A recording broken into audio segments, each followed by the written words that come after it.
اس طرح کی 20 ایسی مثالیں دلائل ملتے ہیں کہ جس میں کسی شخص نے رسول اللہ صلی اللہ علیہ وسلم کی شان میں بدتمیزی کی اور اس کو باقاعدہ موت کی سزا دی گئی.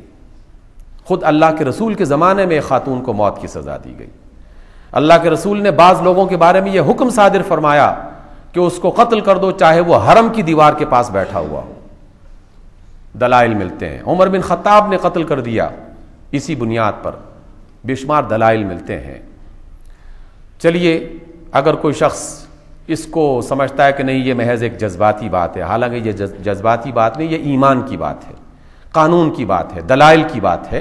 اس میں محض کوئی جذبات یا ایموشنز موجود نہیں ہیں. پاکستان کے اندر کیا یہ قانون موجود نہیں ہے کہ جو پاکستان کے ساتھ غداری کرے گا اس کی سزا موت ہے؟ کیا پاکستان میں یہ قانون موجود نہیں ہے کہ سپریم کورٹ اور عدالت میں ہائی کورٹ کے ہال کے اندر اگر کسی شخص نے بآواز بلند شور کیا اور خرابی پیدا کی تو اسے توہین عدالت کی سزا دی جائے گی، اور توہین عدالت کی سزا جج اپنی طرف سے متعین کر سکتا ہے.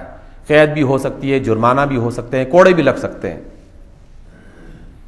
کیا پاکستان میں یہ قوانین موجود نہیں ہیں کہ کسی بھی اعلیٰ شخصیت جو صدر مملکت ہوں یا وزیر اعظم ہوں یا چیف آف آرمی سٹاف ہوں، ان کے بارے میں اگر کسی شخص نے کوئی الزام لگا دیا تو الزام کی پاداش میں اس کی سزا اور اس کی سزاؤں کی بے شمار صورتیں موجود ہیں. یہ قانون باقاعدہ ہمارے اس ملک میں نہیں بلکہ پوری دنیا میں کہیں نہ کہیں کسی نہ کسی انداز میں اس طرح کے قوانین آپ کو مل جائیں گے. حتیٰ کہ ہم تو یہاں تک اسمبلی میں شور مچانا شروع کر دیتے ہیں کہ جب کسی اسمبلی کے ممبر کو صحیح طور پر پروٹوکول نہ ملا ہوا ہو اور اس کا استقبال مناسب طریقے سے نہ کیا گیا ہو، اس کی سیٹ کو صاف نہ کیا گیا ہو اور وہاں کے سپاہی نے چوکیدار نے سلام نہ کیا ہو، تو وہ بھی اپنے استحقاق کو مجروح کرتے ہوئے وہاں پیش کھڑا ہو جاتا ہے اور کہتا ہے میرا استحقاق مجروح کیا گیا ہے، میری عزت اور میرے احترام کو اس طرح نہیں کیا گیا جس طرح میرا حق بنتا ہے. یہ پروٹوکول میں لکھا ہوا ہے کہ مجھے یہ والا ملنا چاہیے پروٹوکول. کیا حیثیت ہے کسی قومی اسمبلی کے ممبر کی، کسی وزیر صاحب کی، کسی ملک کے صدر صاحب کی، کسی وزیر اعظم صاحب کی، کسی ملک کی، حتیٰ کہ پورے ملک میں کسی ایسی خبر جو ادھر سے ادھر لیکیج ہو جائے جس کی، اور اس کی سزا کیا ہو سکتی ہے؟ اگر ان تمام چیزوں میں کسی کو مقابل میں ٹھہرایا جائے تو رسول اللہ صلی اللہ علیہ وسلم کا مقام اور آپ کا مرتبہ اور تمام انبیاء کا مقام اور تمام انبیاء کا مرتبہ وہ ایسے ہی ہے کہ جیسے کوئی شخص آسمان اور زمین کا باہمی مقابلہ کرنا چاہے. اس لیے چونکہ باہر سے بڑے بہادر صاحب نے حکم دے دیا ہے کہ اس قانون کو بدلنے کی کوشش کی جائے، اس کے بارے میں نظر ثانی کی جائے، اس کو تبدیل کیا جائے، یہ قتل کی سزا مجرمانہ سزا ہے، چونکہ باہر سے ان کے جو آقا و مولا ہیں ان کی طرف سے باقاعدہ یہ اپیل آ چکی ہے، درخواست آ چکی ہے، بلکہ حکم آ چکا ہے درخواست کے روپ میں، تو اس وقت سے سب لوگ پریشان ہو گئے. بڑے بڑے جو دانشور ہیں وہ بھی کسی نہ کسی طریقے سے دھیمے انداز میں اس بات پر شور مچانا شروع کر دیا انہوں نے کہ چلے قانون کو دوبارہ بدلنے میں کیا حرج ہے اور اتنی بڑی سزا دینے کی کیا ضرورت ہے. اس لیے پہلی بات تو یہ ہے کہ جو موجودہ تناظر میں ہمیں دیکھنا چاہیے کہ یہ بات صرف معمولی سی بات نہیں ہے، اور یہ بات صرف رسول اللہ کی بھی نہیں ہے صلی اللہ علیہ وسلم. حالانکہ ان کی جب بات آ جائے تو مسلمانوں کے لیے تو اس کے بعد کسی اور چیز کی گنجائش نہیں رہتی، بلکہ یہ قانون تو تمام مقدس شخصیات کی حفاظت کرنے کے لیے ہے. حضرت مسیح ابن مریم کی کوئی شخص بے عزتی نہیں کر سکتا اس قانون کے مطابق. جناب موسیٰ علیہ السلام کی کسی نبی کی بے عزتی نہیں کی جا سکتی.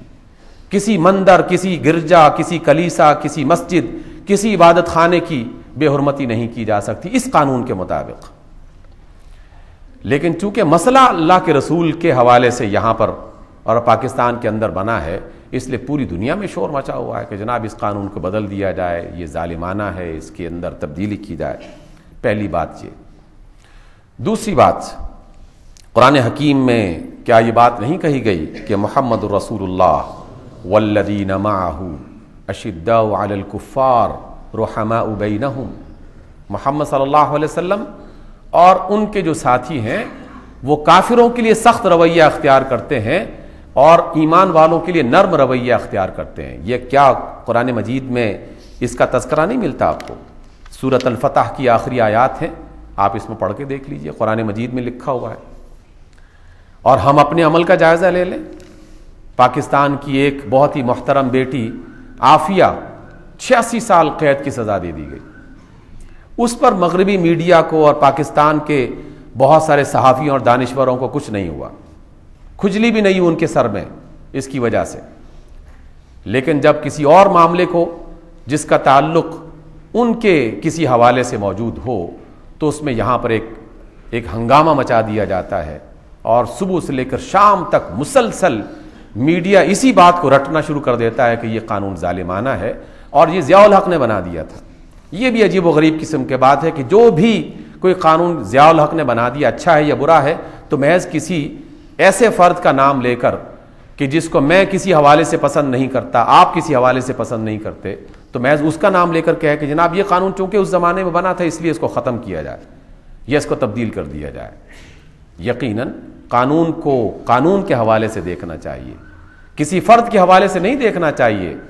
میری بے شمار سیاسی رہنماؤں سے اختلافات ہو سکتے ہیں، لوگوں سے اختلافات ہو سکتے ہیں، جماعتوں سے اختلافات ہو سکتے ہیں، تو کیا کوئی اچھا کام کوئی بھی فرد آ کے کر لے تو ہمیں اس اچھے کام کی تائید کرنی چاہیے یا اس فرد کے حوالے سے اس کام کو دیکھنا چاہیے؟ اچھا کام کوئی بھی کرنے والا ہو سبھی اس کو اپریشیٹ کرتے ہیں. ذوالفقار علی بھٹو کا ایک جملہ کہ جب اس نے یہ کہا تھا کہ ہم گھاس کھائیں گے لیکن ایٹم بم بنائیں گے، اس جملے کو سارے لوگ اس کو پسند کرتے ہیں اور کہتے ہیں کہ بہت بڑا جملہ اس نے کہا تھا، اور جو اس نے ارادہ کیا تھا بہت اچھا ارادہ کیا تھا اس نے. سبھی لوگ اس کے مخالف بھی اس کی تائید کرتے ہیں.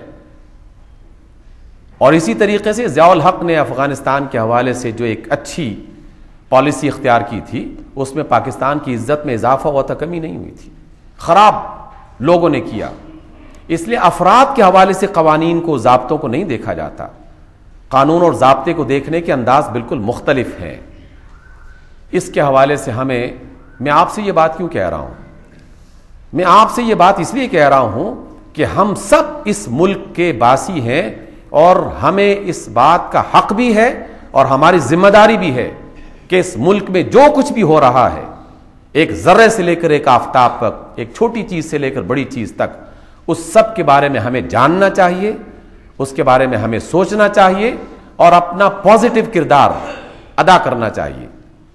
میرا تعلق جس جماعت سے ہے، جس گروہ سے ہے، جس مسلک سے ہے، میں اپنی آواز وہاں جا کے پہنچاؤں، اپنے حلقے اثر میں اپنی اس آواز کو پہنچانے کی کوشش کروں، تاکہ ملک اور قوم میں جب ایک یکجہتی پیدا ہوتی ہے تو پھر غلط فیصلوں کے راستے میں رکاوٹ بنا جا سکتا ہے.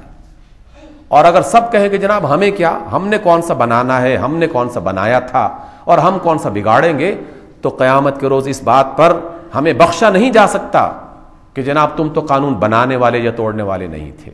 ہم سے یہ سوال ضرور ہوگا کہ تمہارا جو دماغ تھا، جو عقل تھی، جو شعور تھا، وہ کہاں تھا؟ ذمہ داری تم سب کی اور ہم سب کی ہے کہ اس ملک میں ہونے والی تمام چھوٹی بڑی چیزوں پر نظر رکھیں اور اس میں جو ملک اور قوم کی قسمت بدلنے والی ہیں اچھی چیزیں ان کی تائید کریں، اور جہاں بھی کوئی بھی شخص غلطی کرے اور غلط قدم اٹھانے کی کوشش کرے ہم اس کے خلاف آواز اٹھائیں، اپنے حلقے اثر میں اس بات کو پہنچانے کی کوشش کریں. پیپلز پارٹی والے پیپلز پارٹی کی قیادت کو سنبھالیں، مسلم لیگ والے مسلم لیگ کی قیادت کو سنبھالیں، جماعت اسلامی والے وہ اپنی قیادت کو جا کے سمجھائیں. اسی طرح تمام لوگ اپنے اپنے مسالک، جماعتوں کے لوگ، ہم سب مسلم ہیں اور اس کے حوالے سے ہمیں دیکھنا ہے. اس اعتبار سے اللہ کے رسول کا یہ فیصلہ ہے کہ ملک میں جب اس کی بات کی مخالفت کی جائے گی تو یقیناً اس کا انجام بہت برا ہوگا. جو غیر مسلم ہے، اگر اس نے کسی نے زیادتی کی ہے وہ تو کی ہے، میں زیادہ اس سے زیادہ جس بات پر مجھے غم اور افسوس رہتا ہے وہ اپنے اوپر اور اپنے مسلمانوں پر ہوتا ہے. ابھی کچھ عرصہ پہلے، کچھ دن پہلے اسٹیٹ بینک والوں نے جو شرح سود میں اضافہ کیا ہے، شرح سود میں اضافہ کیا ہے، باقاعدہ اعلان کیا گیا، نوٹیفیکیشن جاری ہوئے کہ صنعتی جو سود لیا جائے گا، کاروباری جو سود لیا جائے گا، اس کی شرح میں اضافہ کر دیا گیا ہے، اس لیے کہ خزانہ خالی ہے. کیا اس سے خزانہ بھر جائے گا دوبارہ؟ پہلی بات اس کے حوالے سے کہ یہ اللہ اور اس کے رسول صلی اللہ علیہ وسلم کی بے ادبی اور بد احترامی ہے۔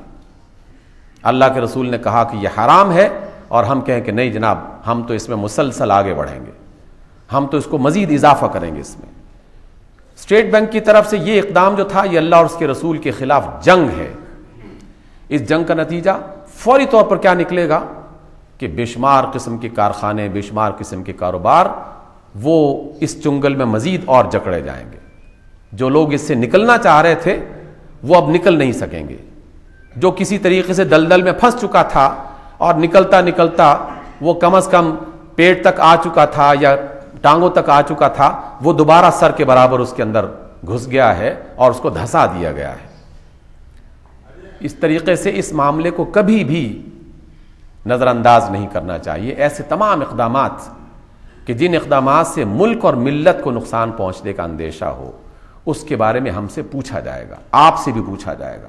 کوئی بھی شخص وہاں پر قیامت کے روز یہ کہہ کر چھوٹ نہیں سکتا کہ جناب ہمیں خبر نہیں تھی، اور یا ہم تو بالکل بیکار تھے اور ہمارے پاس تو کوئی اختیار نہیں تھا اور ہم کیا کر سکتے تھے۔